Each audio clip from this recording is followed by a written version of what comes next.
Good evening, everyone, and welcome to our March 2026 Idea Jam.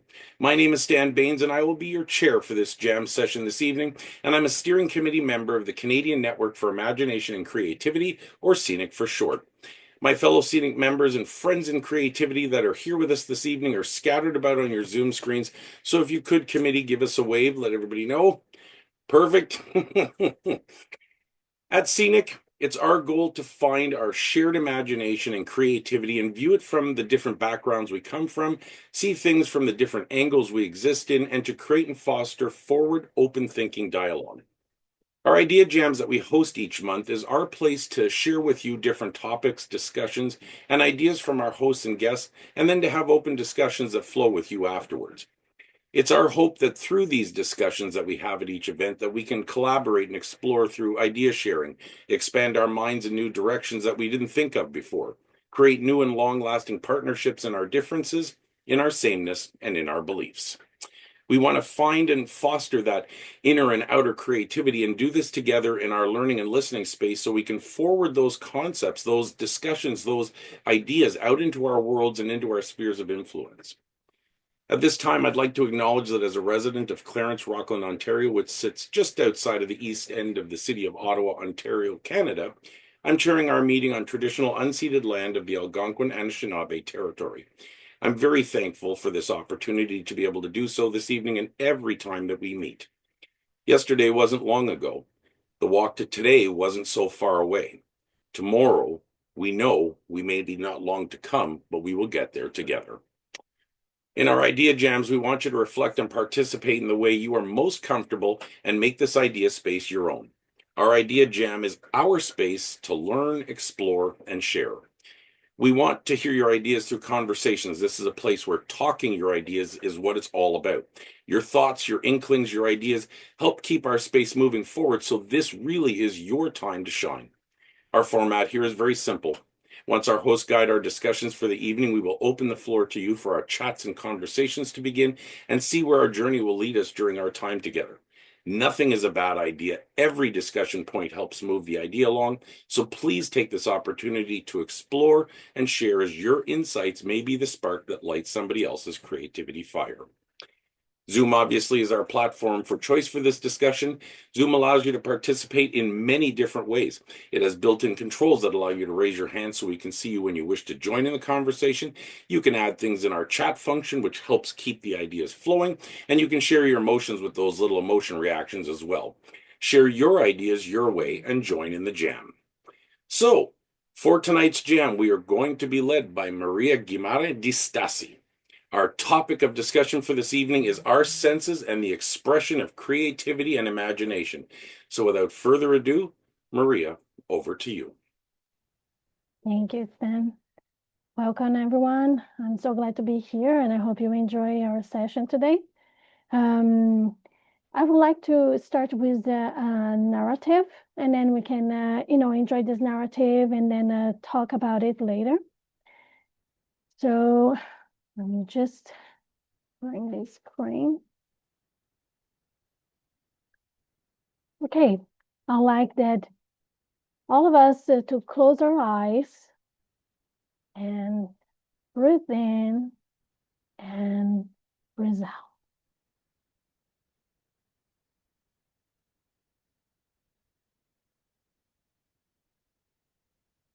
First, you feel some darkness, the void, and then you start feeling the touch of your hand, the desk where you are, the chair you're sitting in. You feel there is a body, and this body has boundaries. Touch sense is about understanding the outside world through the touch and seeing that is closed. In life, we almost forget the feeling of touch. We forget the sensation of it. Let us use our imagination, the memory we have, and remember the first time you held hands with your parents, or your partner. The first time a baby holds your finger with his or her whole hand. Touch also takes us to different experiences. The sense of life when touching fire, for example. The sense of life is a warning system, very important to our survival, since pain teaches us. The feeling of hunger or thirst is a manifestation of the sense of life and help us develop better skills. Remember the time you were so thirsty and drank all the water you could? Wasn't it so satisfying? Or even when someone tickles you, there is nothing better than good laughter. The feeling of tickling is so strong and it makes you feel alive. Life takes us on many paths. Life is movement. It is the sense of movement. You do not see the movement. You feel it inside you. It is the execution of a plan already elaborated. We do not move from one point to another. We see where we want to go and move towards it. Every movement you complete is only a small component of life. The totality of all self-movement is the course of life. What movement did you make today? You woke up and made a plan to go to work, or school, or even your desk. You felt your target and move it like an arrow. To move, you need balance. The sense of balance is something you feel inside yourself and throw it out into space. You occupy a space between the soil and the sky, among the walls in a closed space. You see a baby crawling and is standing up for the first time. He or she becomes an I, experiencing the balance, experiencing the actual being as an entity. Now, as you breathe, you sense a smell. Is it cake or bread? It reminds you of your childhood, when your mom or grandmother were baking a cake or a bread, and you're sitting on the table for an afternoon meal. You smell roses. There is no way you can describe a smell. Once you smell roses, you become roses, just for a few minutes. You can differentiate between good and bad smells. The sense of smell helps you judge between them. You taste the cake, and it dissolves in your mouth. It's sweet, it's intimate, a conversation. It becomes part of you as a lasting experience. You take a piece of the macrocosm. If it is salty, it awakens your consciousness. If sour, it's refreshing and activates your senses. If it's sweet, it brings comfort and well-being. And bitter gives you the resistance for will. Tasting is a healing feeling for your body from the past when preparing the food, for your soul here and now with the environment around you, for your spirit fructifying the future from our conversation about our experiences. You keep moving in your life and you see light When you find light, colors arise. When light overcomes darkness, active colors arise, such as red, orange, and yellow. When darkness overcomes light, it creates green, blue, and violet, like a rainbow. As long as you see gray, black, and white, you're only looking at the surface of things. The inner being does not show itself, and nature hides itself. But when colors appear, the secret of nature emerges. Seeing is the inner quality of things. When you think about life, there is a flow around all of us.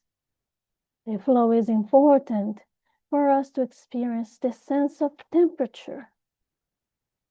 You are interested in the world. You open yourself and wait to see if something comes back to you.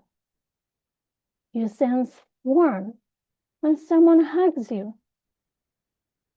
When nothing comes back, you sense cold. Wanting to investigate everything in the world allows for something else to approach. We are involved, accepted by the universe, enthusiastic and warm. As you walk, you go deeper and deeper. Now the true voice of things emerges.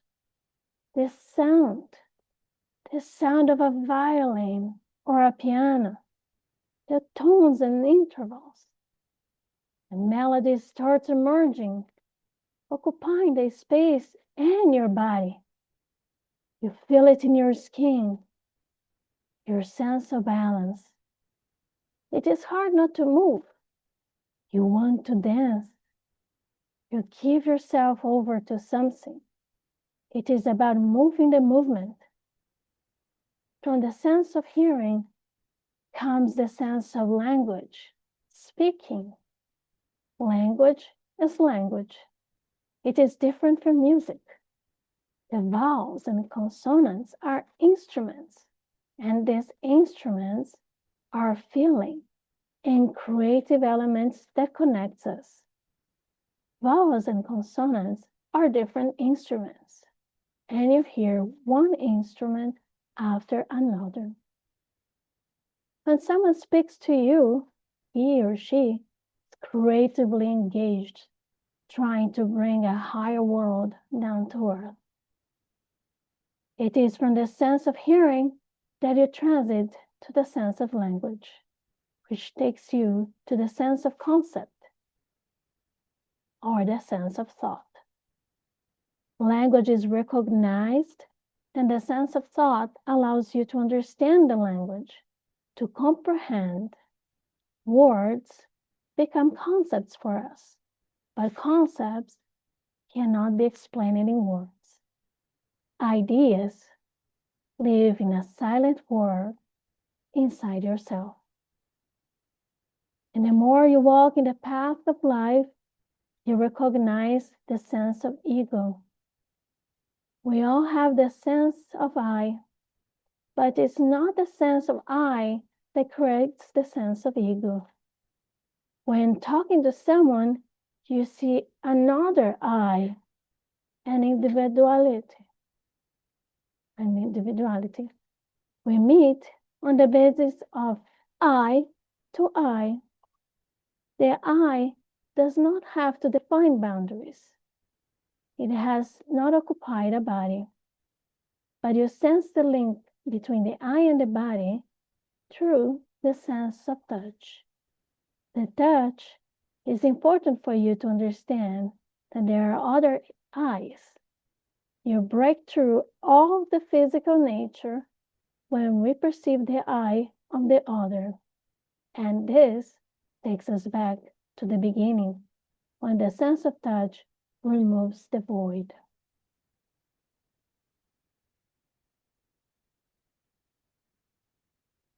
I hope you could enjoy this trajectory of the senses. Now, if you want to breathe again,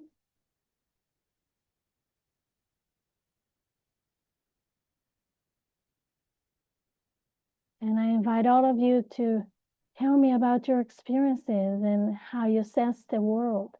How many senses you think we have?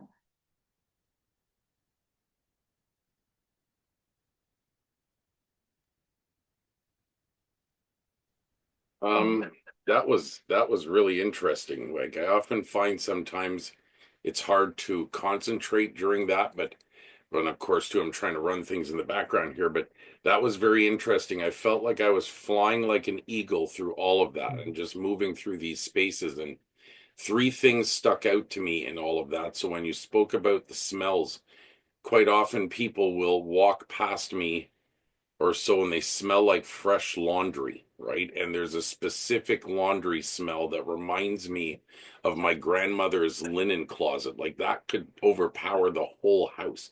And I don't know if things ever came and went from there. It's like towels. Like nobody ever really goes out and buys towels. They kind of come with your house, right? But I can remember just the smells of that. And then as it moved, as you continued to move through, speaking of the taste, right? I can remember again from my childhood a very specific cake that immediately came to mind, and the smell of marmalade and buttercream and burnt almonds that was on it. And then the last thing was the visualization of color. So I don't know how other people in the world who come from countries where the seasons are different. Here in North America, and especially in Ottawa, our seasons are very identifiable, and they're most identifiable by color almost. So in the summer, things are very vibrant and alive. In the fall, you can see that there's a degradation. It changes color from being greens and blues to yellows and oranges until finally it's very drab, and winter is drab. So and then you go through cold, dark winters, and then you come back out into the life of spring, which we're almost going to see. And like I could feel my entire everything across those three very identifiable instances where I could feel my body was alive. Memories of my childhood and emotional connections with our weather. Like I said, I don't know if I were to live in a place where it's sunny and warm all the time. You don't seem to get that same melancholy feeling that you'd get going into the winter time or watching summer disappear or that spring back to life. So that was very moving, right? In amongst trying to manage what's going on, my head actually allowed me to dive in. So that was very moving. So that's my 2 cents. Thanks, Dan. Yeah, the thing is that it's hard for you to sense one sense at a time and have it isolated because everything is integrated. So when you touch something, you have the sense of warmth or cold. And then when you remember some smell, it's connected to winter or summer, and then it connects to your memory, right? So that's the beauty of the senses because they are actually all interconnected and it's hard to isolate them. To isolate, you have to go for experience with isolated rooms. And life is so much bigger than that, right? Thank you, Stan.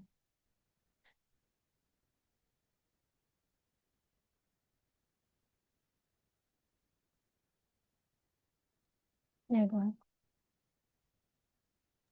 Just a quick reflection on what um, Stan was just talking about, a very beautiful sort of reflections in response to this almost guided meditation.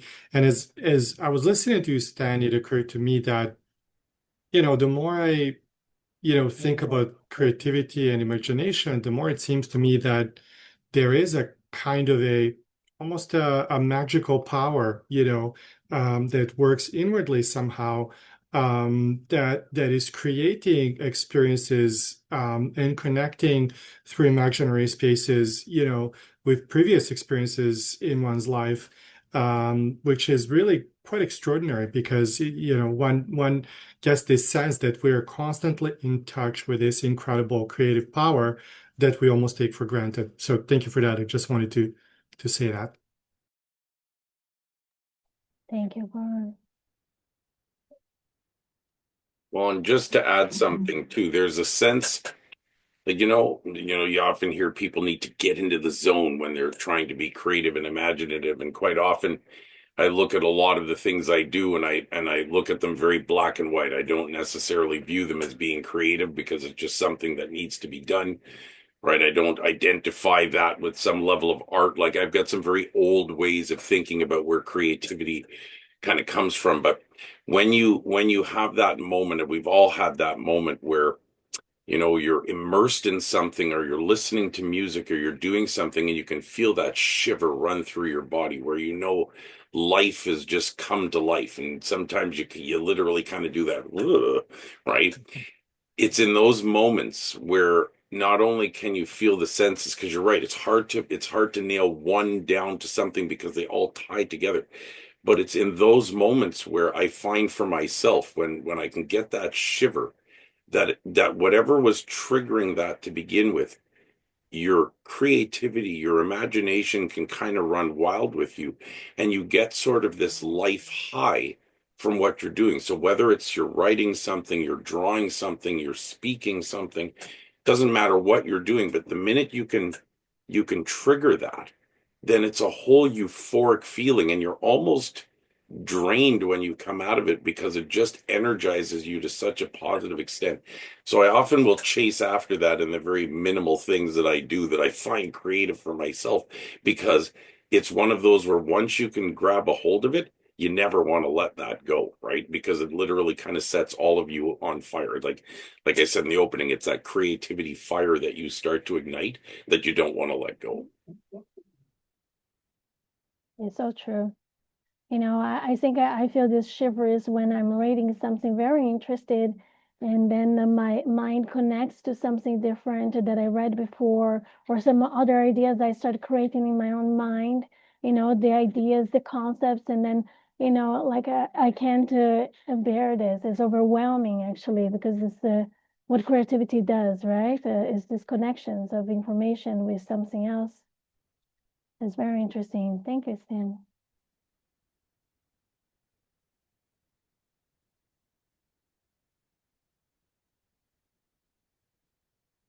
Yes, Peter. So, I guess about a year ago, sadly, 15 months ago, when the insanity started down south, I got myself into a pattern, and that is two contrasting things before I go to sleep. Because I was finding my sleep patterns disrupted by the insanity, by the vileness, by the toxicity.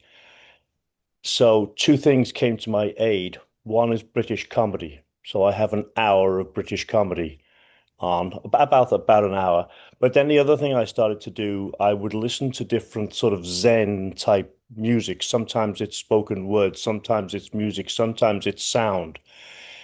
But interesting thing is, my experience with that is I think a little different to what Stan described. That projects me into nothingness. And that's what I'm looking at. My mind can just go anywhere. But what Stan described, that instance of flow, right? I can't bring that on. That usually happens in the middle of the night, right when I'm not expecting it, and bang, there come the ideas. So there's no trigger I can give you for that. Well, no, the only other time that it does happen is if I'm absolutely immersed in a project, then I can bring that on very quickly myself. But yeah, it's curious. It's that nothingness that which I just went into when you were speaking. No offense, but I did, and and yeah, I just found that a curious contrast with Stan because I never know when that's going to happen, and it's usually when I least expect it. Anyway, that was a wonderful little exercise. Thank you. Thank you, Peter. So good to see you. It has been a while. And yeah, very nice. Thank you for your ideas and sharing it. I think we all experience in a very different way. And I think sharing here our experiences is very grateful because we can, see how people also experience that. And if we go for the sense of ego, which is the last sense I was describing it, we see another I outside our own selves, right? And then when we share our own experiences, we're talking about how we are an identity, how we are an individual. And that's why it's so beautiful to have conversations in this group, because you clearly can bring this other sense that sometimes we forgot, you know? And that's the beauty. Please, Dean, jump in. One of the things that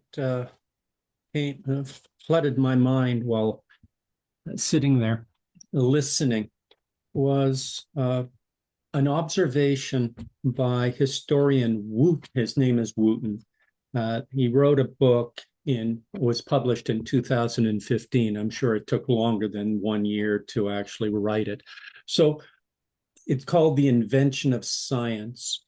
And he notices that in the 17th century, well, before the 17th century, once this was happening, where science started to develop as an acceptable medium of trying to find things, all the other senses disappeared except for eyesight. The focus, the priority was eyesight. One of the nice things about this group and Scenic and the people here and the people who've been on here, I have watched people talk about creativity just from the musical, acoustical perspective, what you hear. Other people talking about body motion, moving, and allowing that to be the motivation for creativity. So whether and one of the things I've noticed here is that it's hard, some of the comments, it is difficult to dissociate the senses. And yes, there's more than 5 senses, right? So the idea that really quite often our brain takes multiple inputs, brings them together so that we get a complex understanding of the world around us, rather than a one-dimensional or a two-dimensional or a three-dimensional artifact being developing in the brain. It's actually multisensorial and multidimensional in that way.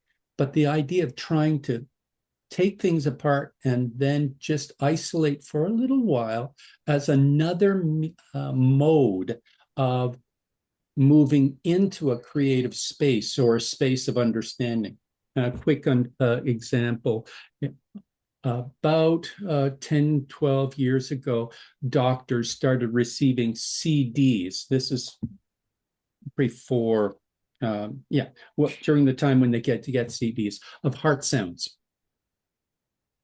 and doing an acoustical observation of their patients, listening to the real-time, listening to the heart rate, not looking at a screen or visual, just and understanding the different sounds, because the screen doesn't give you the same information as actually listening to the heart does. And they moved away. They included another modality in their diagnostic tools, a creative solution. Amazing. Very interesting, Dean. Thank you for bringing that. While I was reading about the senses, I came across this idea that, sometimes you can actually hear with your own eyes. So if you're seeing like an orchestra playing, and then you look at the pianist, you can actually hear the piano. So you focus on that, and you can hear because you're focusing with your own eyes. Or sometimes you can, instead of looking at a painting, you can actually turn your head and try to listen to the painting and see what the painting is telling you about. So there are other ways to observe our senses and our surroundings, right? I think that the idea of hearing the heartbeat is very interesting, because Even science is embracing this idea. So thank you, Dean. That's very, very insightful. And then Nancy? Yeah, Mm. it was a wonderful experience as you were leading us through that. And I especially was tuned into the hands. You mentioned that aspect in the touch because yesterday when I was watching something on TV, I noticed an actor's hand, and it's a series that I watch all the time, but something about the way he was holding his arm and made me notice his hand visually. And it reminded me of my previous partner's hands. And when I woke up this morning, and then I was remembering his hands after he had passed away and how they were resting, and they looked so much consistent with who he was through his life, whereas the rest of him had changed quite dramatically, but the hands were so consistent. And then when you were leading through that, a whole other memory of touch with my hands that I hadn't thought about for many, many years. Some boy that I had held hands with, I don't even know his name. Um, but the feeling of his hands and how he held hands and all of that came back so vividly. And it was this whole experience also is reminding me of a while ago, a couple of years ago, there were some moments, different moments, where I had a memory experience, but it was not a story memory, like, oh, I remember when, I held hands with this boy. There were no words. It was completely sensory memory, and it felt like all the same neurons that fired in that original experience were firing in that moment. And it happened a couple of times, and that's about it. Kind of spontaneous, not something I was searching for. It was just in a restful moment that happened. Just thought Amazing. I would share that. Interesting. So do you think that the sense of touch for you is very strong and connected with your memory?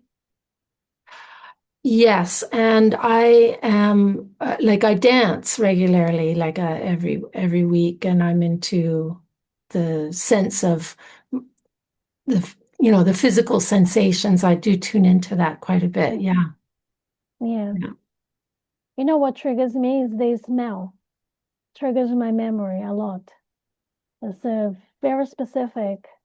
Certain smells just take me to the past, like some perfume or some kind of sense, and brings me back to my great grandmother that I didn't know very well, but her smell is so specific that until today, if there is like a glimpse of that smell, brings me back to the memory of the past. Well, smell was definitely part of that sensory memory, but there was no trigger in my room. Mm-hmm. But it was part of it, part of the multi-sensorial touch and smell and season, like you mentioned, time of year, Yeah. and a sensation, a feeling, an emotional feeling that I had. It was all complexly intertwined, like the others here have talked about. Yeah. Yeah. Thank you. Thank you, Lit. It's Mary. You're Oh, muted. you're muted. Yeah. There we go. Thank you, Maria. That was an excellent exercise. And for me, having taught creativity for a number of years, one of the things that is so important is becoming sensory aware. So, and I liked what you did with it, sort of isolating them and getting people to think about how that feels. And it's often a sense that starts a creative process. So it might be seeing something beautiful or touching a fabric, or as you say, touching someone's hands, all different things that can sort of set off a creative reaction.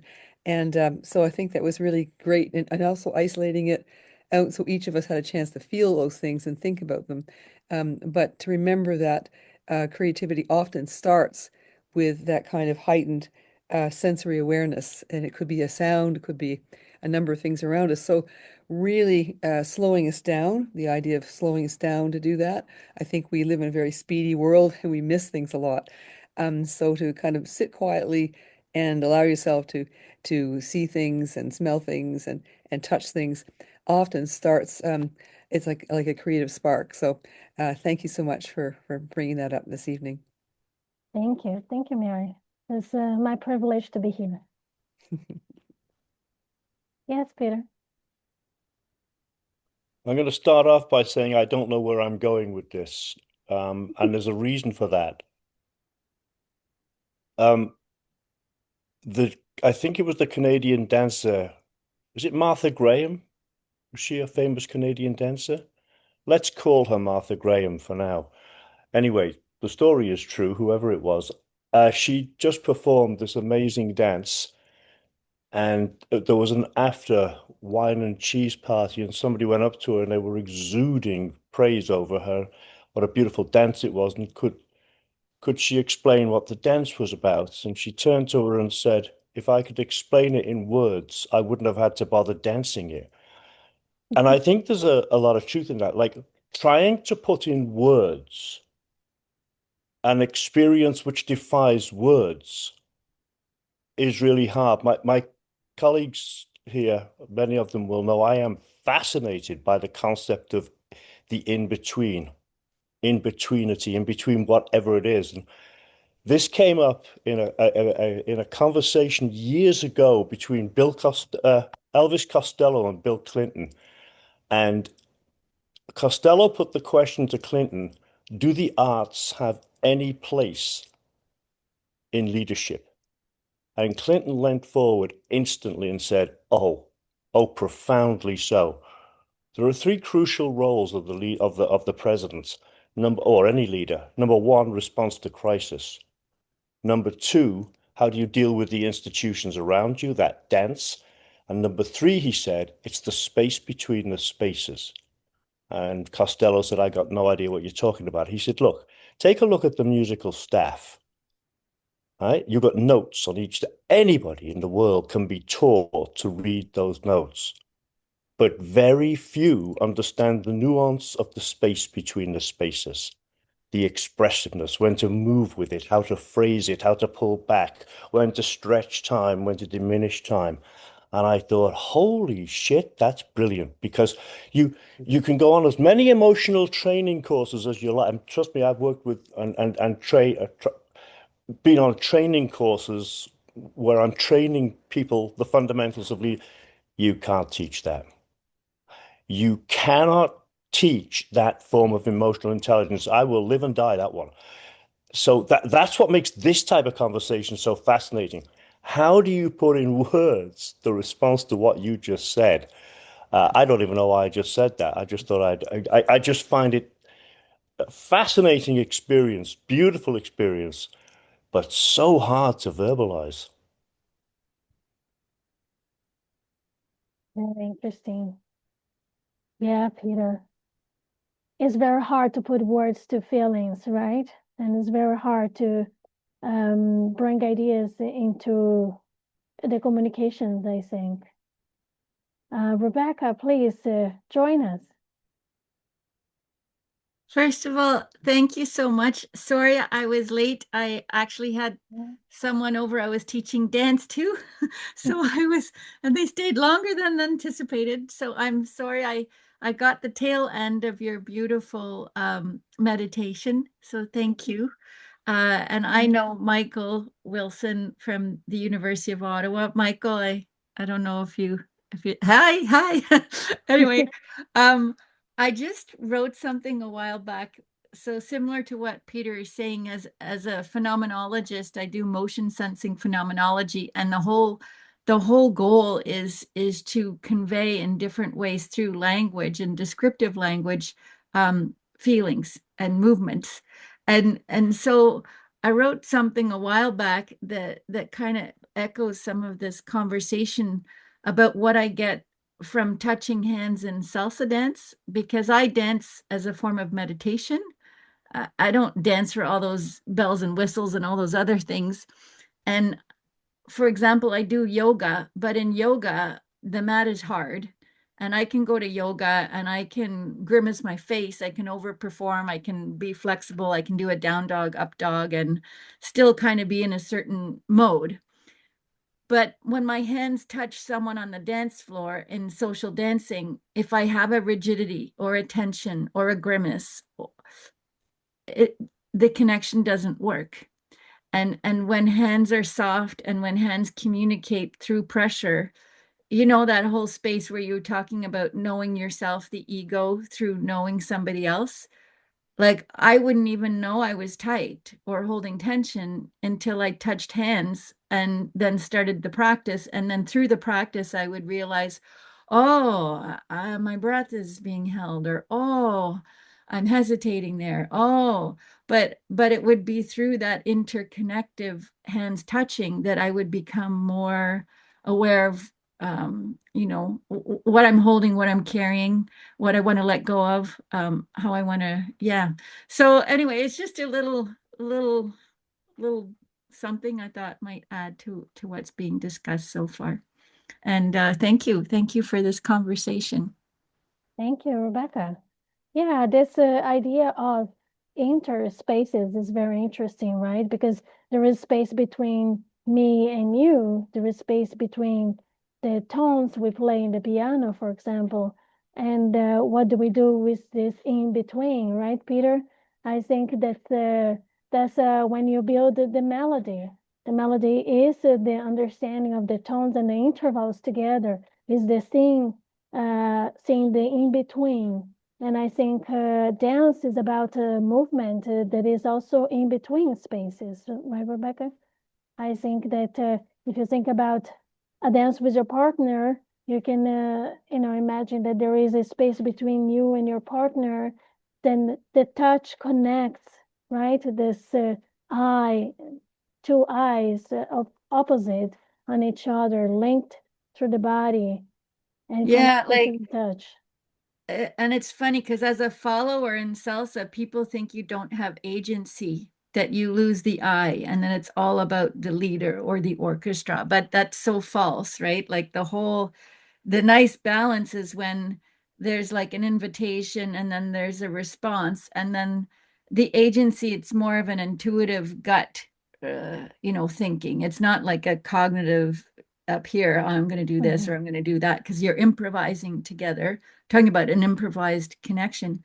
But it's a really interesting experience to the creativity happens when something works that's just out of the box or unanticipated and really fun, and then you get a little smile or a little and those moments are super cool when they happen on the social dance floor. But it means that you're feeling the other, which is the music, right? A lot of people just have a rhythmical engagement to dance, but when you're hearing the little, like the musicians are talking, they're saying little things. And if you can have the little response to the song and the person, and you can have a really wonderful experience if you're open to that intermingling of all those different experiences. Right, Dean, is perfect. It's a perfect dance of the bodies, dance of the feelings. I think it's such a beautiful combination. Right. Yoga's nice, but it's a non-responsive partner, that mat. Whereas and you're just going through a set of motions, right? That's prescriptive. Whereas, as Rebecca's saying, this contact improvisational dance, salsa, is alive. but it requires all the participants to be aware, to actually be in that moment together. Thank you, Dean. Does anybody else who would like to share? Or Yeah, just reflecting on what everyone said, which is so wonderful. Thank you. Somehow what you talked about there, Rebecca and Dean and Peter, reminded me of this notion that, when we're trying to get into something, it might be considered as a process of deepening, creatively deepening into that. And you talked about, Peter, about these pauses. And Rebecca, you talked about the dance and kind of responsiveness. And whether we are talking about movement or about painting or about music, it seems that creativity has this capacity, if we're willing to kind of surrender to that moment, to go deeper into those senses, whether we're working with color or paint or movement, it sounds like there's really something there. There's this connection, it seems, between creativity and sensation if we're willing to go deeper. yeah, there's an interesting fact about colors. So you can understand colors by means of light, and the light would generate the colors, like Isaac Newton, right? But then Goethe talks about colors in a different way. That is the intersection between light and darkness. And both of them are important for actually generating the colors. So when you have more darkness, you have green, blue, and violet. And when you have more light, you have orange and red, orange, and yellow. So it's about active colors that gives you the mood of activation, of excitement, of enjoyment.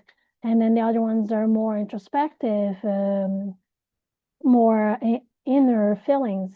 So Goethe talks about the mood of the colors, and is also about not just visualizing the color, but also sensing the color, sensing the mood behind the color. So it's usually more than just one sense together. It's a combination of senses, and they are intertwined and bring the complexity of our daily lives, I would say. I don't know if we have time for one more question or more sharings. I was just going to say it's interesting how you were talking about color and feeling, because one of the things that we sort of teach, especially in elementary school, is being able to self-regulate. And one of the tools we use is zones of regulation, which basically puts all feelings into 4 colors. Red is sort of the extremes. Green is that calm, peace. Yellow is the slightly not great, but not terrible. And then blue is sort of the under.